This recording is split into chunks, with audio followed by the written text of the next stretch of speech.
Hello class 12। तो कैसे हैं आप सब? आई होप आप सब अच्छे होंगे और मस्त होंगे।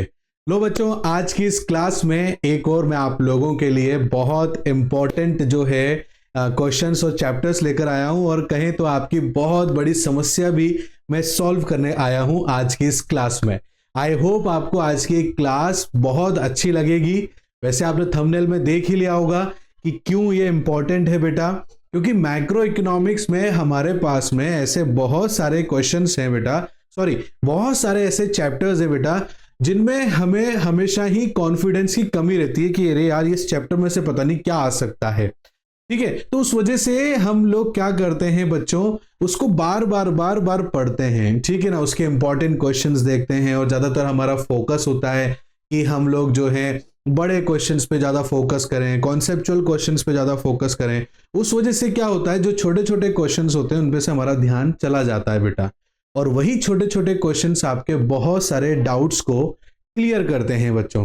तो इसीलिए आज की इस क्लास के अंदर में aggregate demand and it's concepts का, जिसको determination of income and employment भी बोलते हैं बेटा, उसके टॉप 40 एमसीक्यूज लेकर आया हूं बेटा। स्पेशली ये सीबीएसई के लिए काफी अच्छा रहने वाला है बेटा, क्योंकि इसमें न्यूमेरिकल के साथ साथ मैंने थ्योरेटिकल भी क्वेश्चंस लिए बेटा, क्योंकि यहाँ पर न्यूमेरिकल की भी जरूरत है तो हमें थ्योरी की भी जरूरत है बेटा। तो छोटे छोटे क्वेश्चन से ही हम लोग सीखेंगे आज की इस क्लास के अंदर कि किस प्रकार के क्वेश्चंस आपके आ सकते हैं बेटा। अब ये क्वेश्चन एमसीक्यूज में भी आ सकते हैं, ये वन वर्ड वाले जो 1 मार्क्स के क्वेश्चंस होते हैं बेटा, उसमें भी आ सकते हैं बेटा। इसलिए ये बहुत इंपॉर्टेंट है बेटा, और हम लोगों ने और हमारी पूरी टीम ने कोशिश किया है इसके अंदर कि हम लोग आप लोगों के लिए एक बेहतरीन जो है क्वेश्चंस लेकर आए, जिनके चांसेस हो एग्जाम्स में आने के, और नहीं तो कम से कम आपके जो छोटे छोटे कॉन्सेप्ट्स हैं जो हम लोग कई बार भूल जाते हैं, वो एटलीस्ट क्लियर हो जाए। तो हमारा तो मोटो यही है कि आपके कॉन्सेप्ट्स को और स्ट्रॉन्ग कर लिया जाए। तो इसीलिए मैक्रो इकोनॉमिक्स का मैं ये चैप्टर आप लोगों के लिए लेकर आया हूं, जहां पर हम लोग डिस्कस करने वाले हैं टॉप 40 एमसीक्यूज। तो चलिए स्टार्ट करते हैं बेटा। और हाँ, एक और चीज, ये चीज हम लोग यही नहीं रुकने वाले हैं, ये सभी चैप्टर वाइज के भी आपके आएंगे। एग्जाम के लास्ट तक हम लोग ये पूरा का पूरा कवर कर लेंगे बच्चों। तो चलिए स्टार्ट करते हैं जल्दी से बिना किसी देरी के। फर्स्ट क्वेश्चन देखो बेटा, एक न्यूमेरिकल का ही आ गया। देखो यहां पर कि if MPC 0.8 what will be the value of multiplier, कि मल्टीप्लायर की वैल्यू क्या होगी। अब हम सबको पता है कि मल्टीप्लायर की जो फॉर्मूला है वो क्या है बेटा। यहां पर ऑप्शन आपके पास 2 है, 5 है, 8 है, 10 है बेटा। 1/1 माइनस एमपीसी आपका फॉर्मूला होता है मल्टीप्लायर का बेटा। तो मल्टीप्लायर आप लोग इस तरीके से अपना जो है यहां पर कैलकुलेट करेंगे बच्चों। Is that clear? मल्टीप्लायर आप समझ गए ना बेटा, जहां पर किनीज ने अपनी थ्योरी दी थी बेटा कि इनकम को बढ़ाना है। ठीक है, याद आया कुछ? तो हमें इन्वेस्टमेंट को बढ़ाना पड़ेगा बेटा। तो यहां पर आंसर है इसका 5 है बेटा। और हाँ, अगर आप इसका जो है विद सॉल्यूशन आंसर चाहते हैं बेटा, तो मेरे को कमेंट करके जरूर बताना। इन न्यूमेरिकल्स के लिए भी मैं आप लोगों को जो है अलग से एक पीडीएफ भी प्रोवाइड करवा दूंगा। और हाँ, या जाते जाते का मतलब ये हो गया बेटा कि जैसे आपके एग्जाम्स बिल्कुल पास में आ जाएंगे, तो वहां पर मैं एक ऐसी क्लास आपके लिए लेकर आऊंगा बेटा, जहां पर आपके मैक्रो इकोनॉमिक्स में जितने भी चैप्टर हैं, उन चैप्टर के अंदर जितने भी न्यूमेरिकल्स हैं बेटा, उसे एक बार और रिकॉल हम लोग कर लेंगे, रिवाइज हम कर लेंगे, ताकि हमारा जो है और भी अच्छे से पेपर हो सके बेटा। सेकेंड क्वेश्चन बेटा देखो, यहाँ पर एक फॉर्मूला है एपीसी का बेटा, बताने की जरूरत नहीं बेटा। यहाँ पर जो है कंजप्शन डिवाइडेड बाय इनकम हम कर देंगे बेटा, तो हमारे पास में एपीसी आ जाएगा बच्चों। नेक्स्ट क्वेश्चन देखो बेटा, आप लोग यहाँ पर लिख रखा है if MPC equal to 0.2 the value of investment multiplier will be. तो इन्वेस्टमेंट मल्टीप्लायर क्या रहेगा बेटा? ये रिपीटेड क्वेश्चन आ गया दोबारा से, अभी मैंने इसका बताया आपको आंसर बेटा। तो ये इस तरीके से आपका आंसर आएगा बेटा। नेक्स्ट बेटा, at the break even point, break even point पे क्या क्या होता है? तो sir consumption equal to income भी होता है, एस इक्वल टू 0 भी हो जाता है, एपीसी इक्वल टू 1 भी हो जाता है। मतलब इसका आंसर ऑल ऑफ दीज है। देखो यहाँ पर ब्रेक इवन की जो है ना प्रॉपर्टीज भी पता लग रही है हमें, कि उस टाइम पे ब्रेक इवन के टाइम पे क्या क्या चीजें होती हैं। तो आप ये मत सोचना सर ये तो बहुत छोटे छोटे क्वेश्चन है, ये सोचो बेटा कि आपके जो डाउट्स है ना, वो यहां पर बेसिकली क्लियर भी होते जा रहे हैं बेटा। इसलिए भी ये जो है इंपॉर्टेंट क्वेश्चन आप लोगों के लिए रहने वाला है। जो रिलेशनशिप है बेटा बिटवीन एमपीसी एंड एमपीएस, वो कैसा है? तो बेटा फर्स्ट ऑप्शन है MPC plus MPS equal to 1 है बेटा।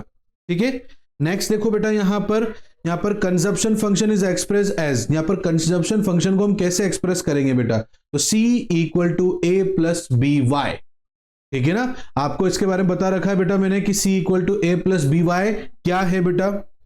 यहां पर आगे देखो बेटा, what does represent the consumption function, consumption function किस चीज को रिप्रेजेंट करता है, C equal to A plus B y, मतलब ऑटोनोमस कंजप्शन। ऑटोनोमस कंजप्शन मैंने पहले भी आप लोगों के साथ डिस्कस किया बेटा, मिनिमम लेवल ऑफ कंजप्शन है, जीरो इनकम पर कंजप्शन जीरो नहीं होता है, उसी को ऑटोनोमस कंजप्शन कहा जाता है। आगे देखो बच्चे, आगे लिख रखा है यहां पर the value of MPC lie between, जो एमपीसी है वो कहां लाई करता है बेटा, तो वो 0 से 1 के बीच में लाई करता है। नेक्स्ट देखिए बच्चों, नेक्स्ट यहां पर क्या है, two sector economy equilibrium level of income is determined when, ठीक है ना, क्या बोल रहा है, दो सेक्टर इकोनॉमी है, इक्विलिब्रियम लेवल ऑफ इनकम है, इज डिटरमाइंड, कब डिटरमाइन होता है बेटा, जब AD इक्वल टू AS भी होता है, S इक्वल टू 1 भी होता है, C plus I equal to Y भी होता है। तो ये ऑल ऑफ दीज इसमें ऑप्शन आएंगे बेटा। नेक्स्ट बेटा, excess demand is an economy leads to, excess demand जो होता है वो किसको बढ़ावा देता है इकोनॉमी के अंदर, तो जाहिर सी बात है जब डिमांड ज्यादा होगी और सप्लाई कम रहेगी बेटा, तो उस टाइम पर क्या होगा, मार्केट में इन्फ्लेशन आ जाएगा, चीजें क्या हो जाएगी, महंगी हो जाएगी। नेक्स्ट सिचुएशन क्या बेटा, deficient demand can be corrected bye, deficient demand को कैसे सही किया जा सकता है सर, तो increase in government expenditure, government को अपना एक्सपेंडिचर बढ़ाना होगा, गवर्नमेंट को अपना टैक्स कम करना पड़ेगा बेटा, और इंक्रीज करना पड़ेगा पब्लिक एक्सपेंडिचर को, ये होता है ऑल ऑफ दीज, ठीक है ना, तो इसमें ऑल ऑफ दीज आंसर आएगा बेटा। If C is equal to 10 plus 0.75, what is the value of autonomous consumption? कि C equal to 10 plus 0.75 है, तो यहां पर ऑटोनोमस कंजप्शन क्या होगा बेटा, तो ऑटोनोमस कंजप्शन बेटा आपका 100 रहेगा, ठीक है। इसको कैसे कैलकुलेट करना है बेटा, कमेंट करके जरूर पूछना, मैं वहां पर आपके सारे डाउट इस चीज को लेकर क्लियर कर दूंगा। जो इन्वेस्टमेंट मल्टीप्लायर है वो शो करते हैं रिलेशनशिप बिटवीन, जो इन्वेस्टमेंट मल्टीप्लायर है वो क्या शो करता है, रिलेशनशिप बिटवीन, किसके बीच का रिलेशनशिप शो करता है, कौन, इन्वेस्टमेंट मल्टीप्लायर, तो sir change in investment and change in income के बीच में ही ये रिलेशन जो है हमें बताता है। नेक्स्ट देखो बेटा, एपीसी कैन बी, एपीसी क्या हो सकता है, ग्रेटर देन 1 भी हो सकता है, इक्वल टू 1 भी हो सकता है, और लेस देन 1 भी हो सकता है, इसलिए इसका आंसर ऑल ऑफ दीज आएगा। नेक्स्ट देखो बच्चों, यहां पर अगर if MPC is equal to 0.9 then value of multiplier, multiplier की वैल्यू क्या हो जाएगी बेटा, तो जाहिर सी बात है वैल्यू ऑफ मल्टीप्लायर यहां पर जो है 10 हो जाएगा, 1/1 minus MPC, is that clear. Next देखो बेटा, यहां पर saving function is express, saving function कैसे एक्सप्रेस करता है बेटा, तो यहां पर देखो S equal to minus A plus bracket 1 minus B Y, ये भी हो सकता है बेटा, S equal to A plus B Y भी हो सकता है, S equal to Y minus C भी हो सकता है, मतलब यहां पर जो ऑप्शन है एक तो A और एक C, ये दोनों ही इसके आंसर हो सकते हैं। नेक्स्ट देखो बेटा, यहां पर फॉर्मूला क्या है मल्टीप्लायर का, तो देखो यहां पर K equal to 1 upon MPC भी, एमपीएस भी है, 1/1 माइनस एमपीसी भी है, और चेंज इन इनकम, सॉरी हाँ, change in income divided by change in investment भी, मतलब ये तीनों ही ऑप्शन जो है मल्टीप्लायर के फॉर्मूला हो सकते हैं। और which formula is true about APS equal to, APS plus APC equal to क्या हो जाएगा, 1 हो जाएगा सर, एपीएस प्लस एपीसी क्या हो जाएगा, इक्वल टू 1 हो जाएगा। नेक्स्ट है full employment equilibrium is situation, कहां पर फुल एम्प्लॉयमेंट इक्विलिब्रियम रहेगा, सर वहीं रहेगा जहां पर aggregate demand equal to aggregate supply होता है, इज दैट क्लियर बच्चों। नेक्स्ट देखो यहां पर एक्सेंट इन्वेस्टमेंट रेफर्स टू, यहां पर जो है एक्सेंट इन्वेस्टमेंट क्या होता है बेटा, प्लान इन्वेस्टमेंट होता है, ये पूरा एक कॉन्सेप्ट है, मैंने कई बार अपनी क्लासेस में समझाने की बच्चों को कोशिश करी है, बहुत सिंपल है, इतना कोई हार्ड नहीं है बेटा। हायर द एमपीसी, अगर एमपीसी हायर रहेगा तो हायर द मल्टीप्लायर रहेगा बेटा, ठीक है ना, ये बात ध्यान रखना कि हायर द एमपीसी मतलब हायर द मल्टीप्लायर। नेक्स्ट देखो बच्चे, यहां पर क्या है, MPS is defined as, MPS को कैसे डिफाइन करेंगे, change in saving divided by change in income, ये हमारा एमपीएस हो जाएगा। नेक्स्ट देखो बेटा, यहाँ inflation gap arises when aggregate demand greater than aggregate supply, बिल्कुल सही बात है, इन्फ्लेशन गैप कब ज्यादा बढ़ेगा, जब aggregate demand greater than aggregate supply हो जाएगा बेटा, ना कि स्मॉलर देन और ना कि इक्वल टू, ठीक है। Which of the following measure can reduce excess demand, कौन कौन सी चीजें हैं जो एक्सेस डिमांड को कम कर सकती है? सर टैक्स को बढ़ा देंगे, है ना, गवर्नमेंट एक्सपेंडिचर कम कर देगी, बैंक रेट को बढ़ा देंगे, तो ये सब चीजें जो है हमारी जो है एक्सेस डिमांड को कम करती है या कंट्रोल करती है। If income increases from 500 to 600, consumption increases from 450 to 520, MPC will be, तो क्या हो जाएगा बेटा? 0.7 हो जाएगा।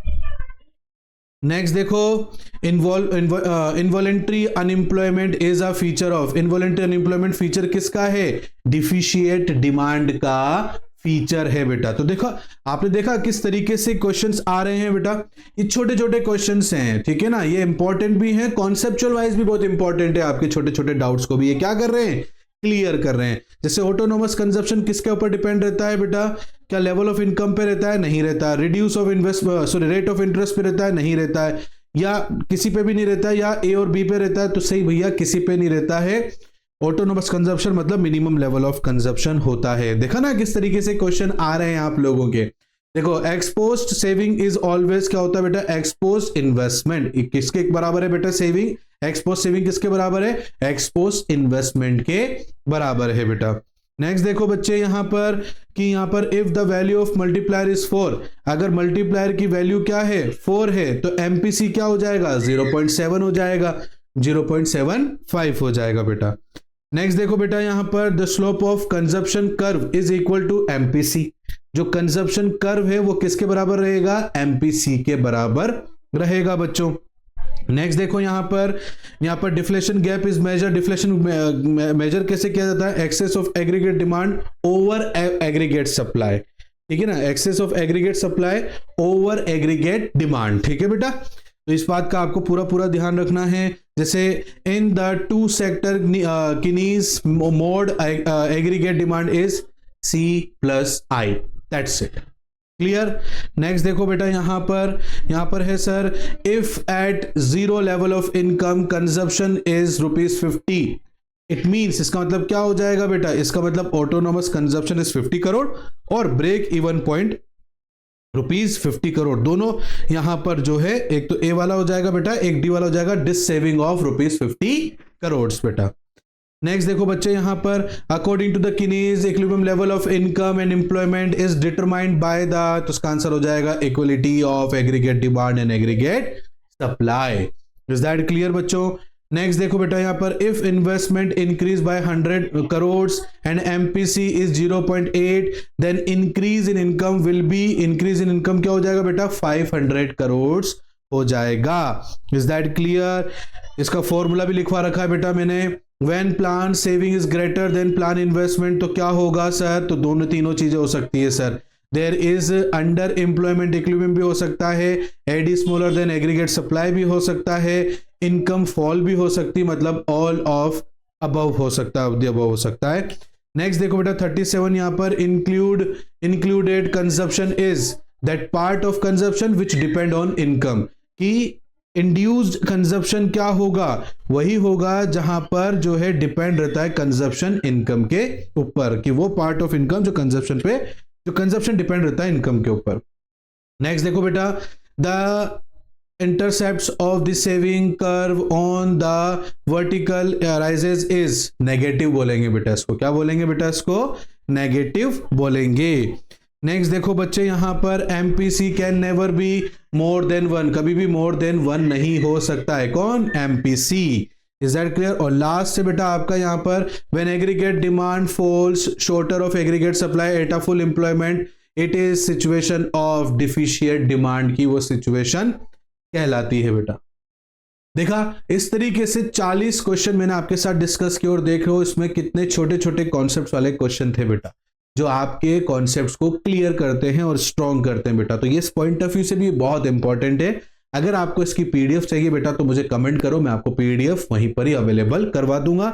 आई होप ये वीडियो, ये क्लास आपके लिए बहुत इंपॉर्टेंट रही होगी, काफी हेल्पफुल रही होगी बेटा। अगर आपको क्लास अच्छी लगी और ये क्लास में जो हमारा एफर्ट्स है वो आप लोगों को पसंद आया, ये हमारा जो क्लास है वो आपके लिए हेल्पफुल रही बेटा, तो प्लीज लाइक करना, अपने बाकी सभी दोस्तों के साथ भी शेयर कर देना, उनका भी भला कर देना बेटा, और सब्सक्राइब कर देना और बेल आइकन को प्रेस करना बिल्कुल मत भूलना। मिलता हूं नेक्स्ट क्लास में, तब तक के लिए थैंक यू एंड बाय बच्चों।